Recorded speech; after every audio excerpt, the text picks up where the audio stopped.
Bharat Asib आतंकी तहबूर राणा मुंबई आक्रमणर दोषी तहबूर राणा को भारत अणाजिब। तहबूर प्रत्यर्पण को अमेरिका सुप्रीमकोर्ट का मंजूरी। 2008 मुंबई आक्रमणर दोषी होछि तहबूर राणा। तेबे भारत आसिब आतंकी तहबूर राणा मुंबई आक्रमणर दोषी तहबूर राणा को भारत अणाजिब। तहबूर प्रत्यर्पण को अमेरिका सुप्रीमकोर्ट कर मंजूरी। 2008 मुंबई आक्रमणर दोषी थिला तहबूर राणा जी कि भारत को आसुछि। भारत आसिब आतंकी तहबूर राणा मुंबई आक्रमणर दोषी तहबूर राणा को भारत अणाजिब। तहबूर प्रत्यर्पण को अमेरिका सुप्रीमकोर्ट कर मंजूरी। 2008 मुंबई आक्रमणर दोषी साब्यस्त होइथिला तहबूर राणा। तेबे तहबूर राणा भारत आसिब। आतंकी तहबूर राणा भारत आसिब। मुंबई आक्रमणर दोषी तहबूर राणा को भारत अणाजिब। सूचना आसुछि।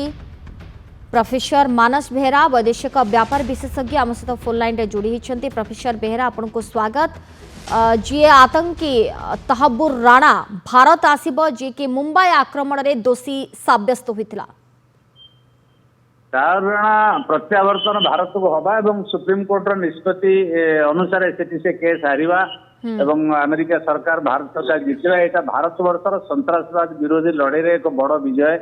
कारण आम 2008 रु आज 25 होगा एत दिन धरिकी भारत धैर्यर सहित मॉनिटरिंग करुच्ची एवं जो बड़ धरणर सन्त्रासवादी आक्रमण अनेक भारतीय मृत्युवरण करते। अमेरिकार 8 जन से मृत्युवरण करते एवं 60 घंटा धरिकी से बॉम्बे टाक अचल करदे मेन जगार आक्रमण करते। तेणु यहाँ भारत पे गोटे बड़ झटका थिला। किंतु सबुठारु बड़ कथा हला जे ये जो प्रत्यावर्तन भारत पे एक विराट विजय होती। एते दिन परे सी प्रत्यावर्तन करुचंती हेडली जे तार मास्टर माइंड 26/11 मुंबई आक्रमणर तार सहयोगी राणा एवं राणा को फेरवा बेले बेले कष्टसाध्य असंभव मन होता।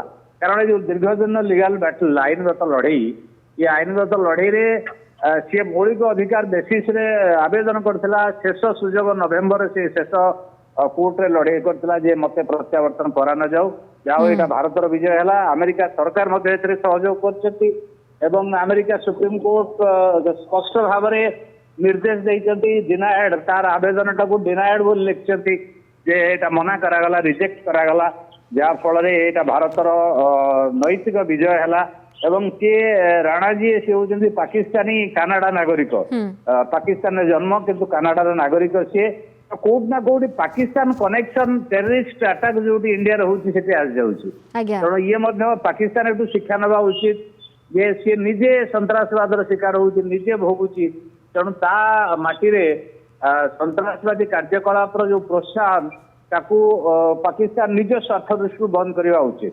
प्रोफेसर बेहेरा 2008 से चित्र आम समस्तंकर मने रही भली भाव रे एबे भी से घटना जदि मने पड़े लोमो टांकुरी उठुची। आ ये घटना रे अमेरिका सुप्रीम कोर्ट कर ये जो निष्पत्ति तांकर ये जो अवदान मध्य बेस गुरुत्वपूर्ण बा भूमिका को जदि देखिबा।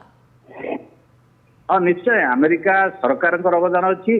सुप्रीम कोर्ट स्पष्ट भाव रे मत देइचंती राय रखिचंती एवं दीर्घ दिन धरिकी राणा एवं तांकु जो माने समर्थन करुचंती से माने आईनगत लड़ाई लड़ुचंती एतरु मुकुलिया पाई माने भारत हाथ रे न पड़ंतु भारत न्यायिक लड़ाई न लड़ी पारू एठी दंड द्वारा व्यवस्था न थाउ।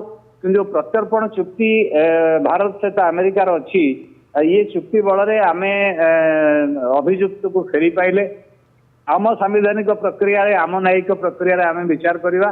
किंतु सबुठारु बड़ कथा होची अमेरिका कोर्ट सहयोग करनी सरकार मध्य सहयोग करछंती एवं भारत धैर्यर सहित दीर्घ दिन धरिके लड़ाई जारी रखिछि एवं एथिरे गोटे बड़ विजय। कारण राणा जी सी जड़े माने तांकर मुख्य कारपोरेटदार 26/11 मास्टर माइंडर सहयोगी। तेणु एटा आमे बड़ विजय बोली कहि परिबा बड़ कैच बोली कहिबा भारत पई। कारण एटा न होइथिले डिमोरालाइजेशन होइतांता एवं समस्त सन्त्रासवादी संगठन विश्वव्यापी खाली पाकिस्तान भारत बा अमेरिका नुहे विश्वव्यापी समस्त सन्त्रासवादी संगठन मानक पई भी वार्निंग ये डेरी हेले भी न्याय मिलिबो एवं से दंडित हेबे ये प्रकार आशा निश्चित भाव में वर्तमान धन्यवाद।